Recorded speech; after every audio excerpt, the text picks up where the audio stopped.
दृढ़ विश्वास रखिए। गुरुदेव ने ऐसा कह दिया दिन में कि अरे अभी तो रात है। हाँ जी गुरुदेव, अभी रात है। शिष्य का एक ही धर्म है, गुरुदेव की आज्ञा का पालन करना, चाहे गुरुदेव कुछ भी कहे। एक गांव की एक नदी के किनारे, गंगा जी के किनारे एक आश्रम था छोटा सा, और वहां पर एक गुरुदेव अपने अनेकों शिष्यों के साथ रहते थे। तो एक शिष्य ऐसा था जिसे अपने गुरुदेव से इतना प्रेम था कि जब तक अपने गुरुदेव को देख ना लेता ना, तब तक उसके दिन की शुरुआत ही नहीं होती। प्रेम और भी शिष्य करते, लेकिन उस शिष्य का ऐसा प्रेम था। अब एक दिन ऐसा आया कि गुरुदेव को कहीं जाना पड़ गया। अब गुरुदेव जैसे ही जाने लगे तो वो शिष्य चरणों में गिरकर कहने लगा, गुरुदेव मेरा तो ऐसा भाव है कि जब तक मैं आपको देख ना लूं तब तक तो मेरे दिन की शुरुआत ही नहीं होती। अब आप जा रहे हो तो मैं आपके बिना कैसे जीऊंगा। अब गुरुदेव कहने लगे कि चलो मैं जब तक आता नहीं तब तक तुम गंगा जी को ही अपना गुरु मान लेना, गंगा जी को ही गुरु मान लेना, ठीक है। और गुरुदेव वहां से प्रस्थान कर गए। अब शिष्य का तो वही भाव, अब शिष्य ने गंगा को ही गुरु मान लिया। अब और शिष्य तो गंगा में आचमन करके स्नान आदि करे, लेकिन वो दूर से खड़ा होकर के प्रणाम करे। अब और शिष्य सोचने लगे, अरे ये कैसा है, गंगा जी में प्रवेश नहीं करता, आचमन नहीं करता, स्नान भी नहीं करता, कुएं के जल से स्नान करता है, गंगा जी के जल से स्नान भी नहीं करता, ये कैसा भक्त है। और शिष्य ऐसा मन में विचार करते। लेकिन समय बीता, गुरुदेव आए और वो गुरुदेव गुरुदेव नमो, गुरुदेव नमो, गुरुदेव नमो, गुरुदेव नमो, गुरुदेव नमो, गुरुदेव नमो, गुरुदेव नमो, गुरुदेव नमो, गुरुदेव नमो, गुरुदेव नमो, गुरुदेव नमो, गुरुदेव नमो, गुरुदेव नमो, गुरुदेव नमो, गुरुदेव नमो, गुरुदेव नमो। अब वो गुरुदेव आए, सब शिष्यों ने प्रणाम किया, उस शिष्य ने भी प्रणाम किया। और अब एक दिन वो शिष्य गुरुदेव से शिकायत करते हुए कहने लगे कि गुरुदेव ये कैसा भक्त है, अरे कुएं के जल से स्नान करता है, गंगा जी में प्रवेश तक नहीं करता, ना ही आचमन करता है, कहीं ये गंगा जी को अपवित्र तो नहीं मानने लगा। अब गुरुदेव को तो सब पता, तो गुरुदेव ने कुछ न कह करके उसी शिष्य से कहलवाना चाहा और उसी शिष्य को ये आज्ञा दी कि जाओ तुम गंगा जी में से अमुक वस्तु लेके। अब शिष्य धर्म संकट में पड़ गया। एक तो गुरुदेव की आज्ञा और दूसरा मन में ऐसा भाव कि मैं अब कभी भी गंगा जी में प्रवेश नहीं करूंगा, क्योंकि वो तो मेरे गुरु है। अब जैसे तैसे भगवान से प्रार्थना करते हुए, गुरुदेव से प्रार्थना करते हुए चल रहे हैं। और जैसे ही गंगा जी में उन्होंने पहला चरण रखा तो वहां पर कमल के पुष्प प्रकट हो गए और वो वस्तु लेकर के वो शिष्य उन कमल के पत्तों पर, उन पुष्पों पर चल करके वो वस्तु लेकर वापस अपने गुरुदेव के पास आए। वो गुरुदेव ने उस शिष्य को हृदय से लगाया और उस शिष्य का नाम पड़ा पाद पद्म। ऐसे ऐसे शिष्य मान जिन्होंने अपने गुरुदेव की आज्ञा का पालन किया। और आजकल वाले शिष्य,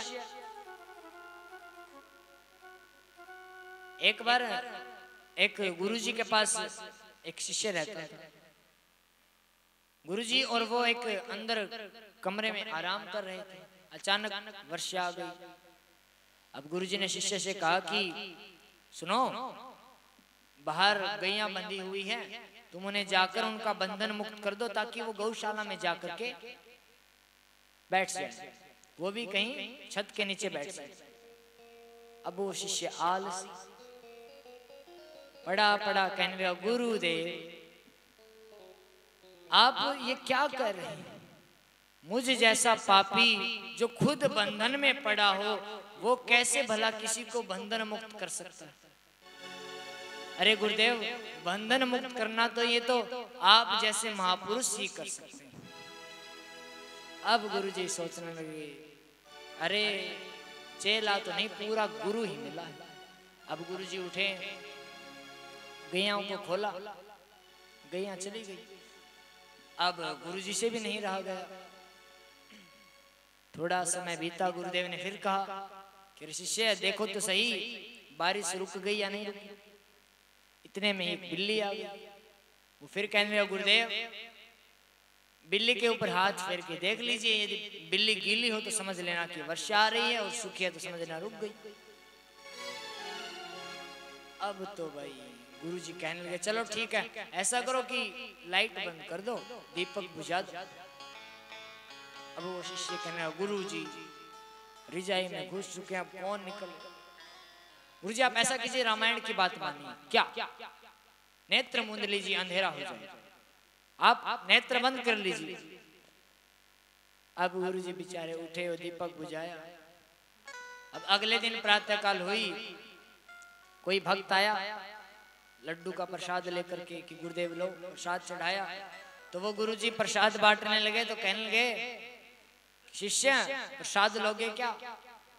अब वो शिष्य भाग कर क्या, गुरुजी मैंने आपकी 3 आज्ञाएं नहीं मानी, ये नहीं मानूंगा तो घोर पाप हो जाएगा, लाओ गुरुजी प्रसाद। ऐसे ऐसे, लेकिन कई बार ऐसे ऐसे शिष्यों के लिए ऐसे ऐसे गुरु भी होते हैं। एक बार एक गुरुजी अपने 2 शिष्यों के साथ पूजा कर रहे थे, तो गुरुजी वो तुलसी के पत्ते लाना भूल गए। अब पूजा में बैठ गए, उठे कैसे? अब तख्त के ऊपर बैठे थे। शिष्य से कहा कि शिष्य तुम जाओ तुलसी के पत्ते लेके आओ। अब वो शिष्य बड़ा चला, गुरुजी तुलसी मुझे तो पता ही नहीं कैसी होती, आपने कभी बताई ही नहीं मुझे तुलसी कैसी होती। अब दूसरा सोचने लगा, लो भाई ये तो बच गया। अब वो कहने लगा, अरे तुलसी नहीं जानता तुम? अरे वो केले जैसे चौड़े चौड़े पत्तों वाली होती ना, वही तो होती है तुलसी। अब गुरुजी कहने लगे, तुम भी नहीं जानते? अब शिष्य कहने लगे, गुरुजी मैं तो वही तुलसी जानता हूँ, कहोगे तो मैं भी ला देता हूँ। गुरुजी से कहने लगे वो दोनों शिष्य, गुरुजी चलो अब तो आपको ही जाना पड़ेगा। अब गुरुजी कहने लगे कि देखो भाई मैं तो पूजा में बैठ गया, मैं तो जा नहीं सकता, तो तुम ऐसा करो तख्त तो उठा सकते हो। अब वो शिष्य सोचने लगे, मना कैसे कर दे, एक तो वो तख्त भारी, ऊपर से गुरुजी, अब मना भी नहीं कर सकते। उठाया, दोनों ने बगीची में लेकर के गए। गुरुजी ने बैठे बैठे तुलसी के पत्ते तोड़े, वापस, अब बोले वापस ले चलो। अब वापस लेकर के आए। अब गुरुजी कहने लगे, तुलसी को भूलोगे तो नहीं। अब वो शिष्य कहने लगे, गुरुजी एक जन्म की तो छोड़िए, 7 जन्म तक नहीं भूले। ऐसे ऐसे शिष्य हमारे।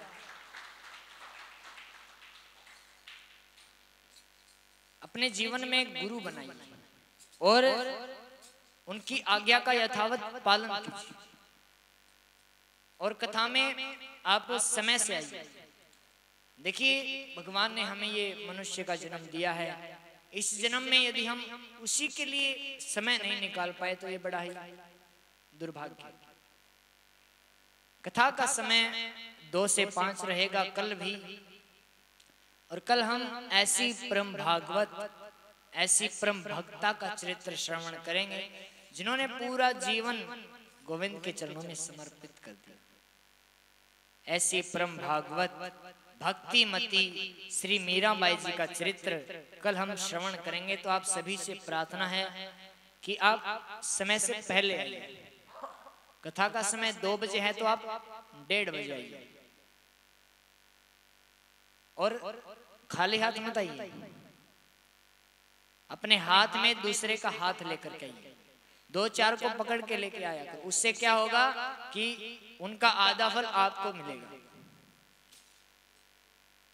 तो कल कथा में आप समय से 1:30 बजे आकर के बैठ जाइए ताकि हम जल्दी से जल्दी कथा को शुरू करें और ज्यादा से ज्यादा भक्तों के चरित्र सुन पाए। आप लेट आओगे तो लेट कथा शुरू होगी। तो इसीलिए कल कथा में समय से पहले। और कल कथा का समय फिर से निवेदन करते हैं 2 बजे से लेकर के 5 बजे तक रहेगा।